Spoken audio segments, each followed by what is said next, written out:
What's up mga kakunting? Magandang gabi sa inyong lahat dyan.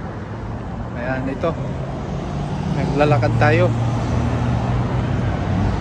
galing pagsamba. Ayan, sana po nasa mabuti kayong mga kalagayan.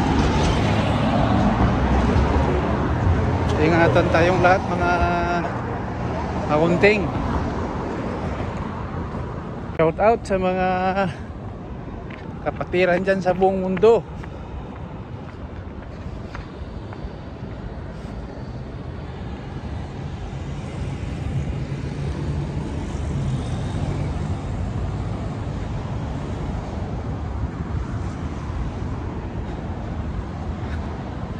Ayan po, samahan nyo po ko sa paglalakad pauwi ng bahay.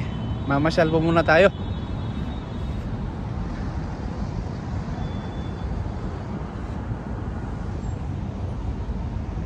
Ayan, nandito ako sa seaside Fahil.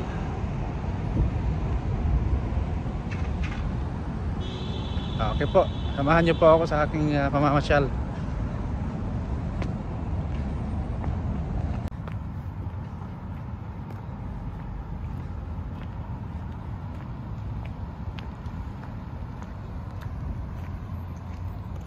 Ito po ang parking lot ng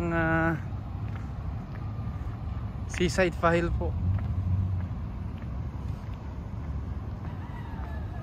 Sino man po yung pamilyar sa lugar na ito, lalo yung mga taga-Fahil na mga kabayan natin, alam po ito lahat ng mga taga-Fahil. Nag-iisa lang naman po yung pasyalan dito sa Fahil, ito lang. Merong maliit na basketballan. Single lang yung ring niya dito. And then volleyball court. Kaya alam ito ng lahat. Dito din yung mga hangout ng mga kabayan natin na naglilibang, yung walang magawa.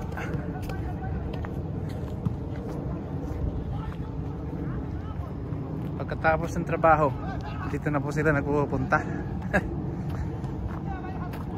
Hanap ng mga kalaro, volleyball, basketball, walking.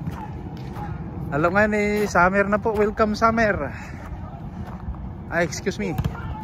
Ngayon papunta na sa winter time. Yan, nagba-volleyball sila.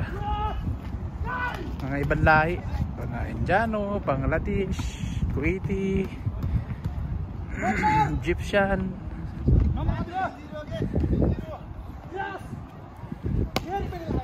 mga Sri Lanka.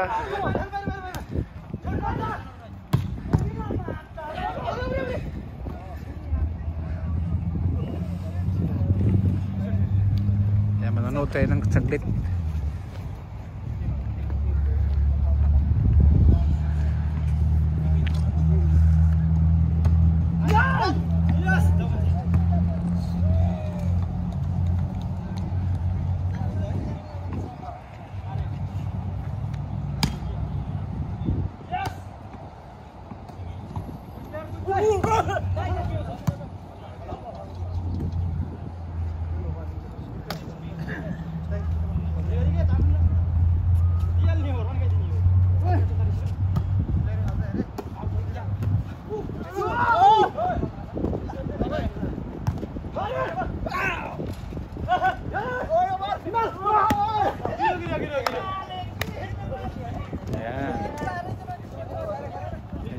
Pampalubag-loob ng mga kapwa din natin, mga OFW dito sa bansang Kuwait.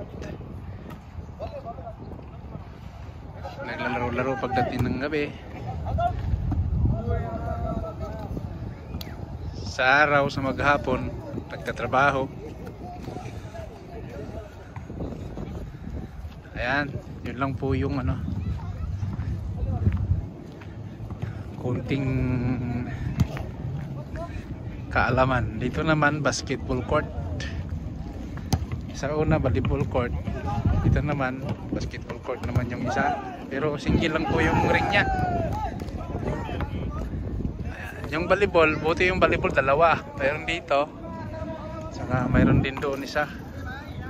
Kasi sa totoo lang mga kagunting, hindi mahilig yung mga Arabo sa basketball. Itong volleyball din, hindi nila ito laro. Para ito talaga ginawa nila para pasyalan lang ng mga expat. Kasi ang hilig talaga nila soccer. Tsaka racing ng kabayo tsaka camel, yan yung mga ano nila, pambansang laro at saka pambansang hilig.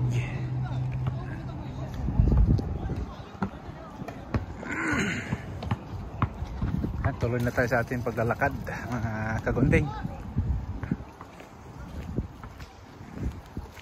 Dito din pala mga kagunting, meron palang mga tindahan na ganyan. Tubig po ang tinda ng mga yan. Sa isang tubig na 250 ml, ang halaga po niyan sa piso sa atin is nasa 18 pesos. Samantala napakaliit. Sa atin yan, nasa ano lang yan, 5 piso. Dahil sa tingi-tingi sila magbenta, dyan sila kumikita. Siguro 10 piso sa atin yan sa Pinas. Dito 18 pesos na siya. Kasi ang 1K din nila rito is ang equivalent sa Pilipinas 180 something pataas. So 100 pills yung barya.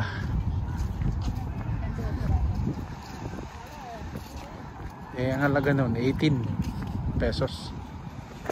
Ito lang yung mag-isang pasyalan sa Fahil mga kagunting. Wala nang iba. Seaside Fahil.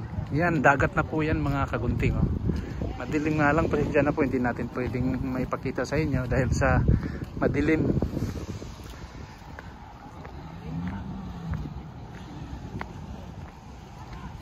Diyan po pag seasons ng mga crabs, kasi ang panahon kasi ng pagka-crabbing dito is seasonal. Ngayon, kung sa season ng crabbing, saka may isa pa rito season ng pusit. Pusit dito singlaki ng mga malalaking plato. Ang timbang niya nasa 5 kilo isang piraso. Seasonal dito pag papunta ng mag-change ng weather. Kunwari taglamig, papuntang tag-init, pag nag-umpisa na yung parang medyo naramdaman na nilang pag-init, aakyat na sila dito sa mababaw at magpaparami, mangingitlog, magsisa-asawa, pagpaparami sila, and then baba sila after 1 month, baba sila dun sa malalim, babalik sila uli sa next season na naman after 6 months, pag yung maghalo na naman yung malamig tsaka init, yan na naman, ganun ulit. Ang crabs ganun din po, halos magkasabay-sabay sila ng season.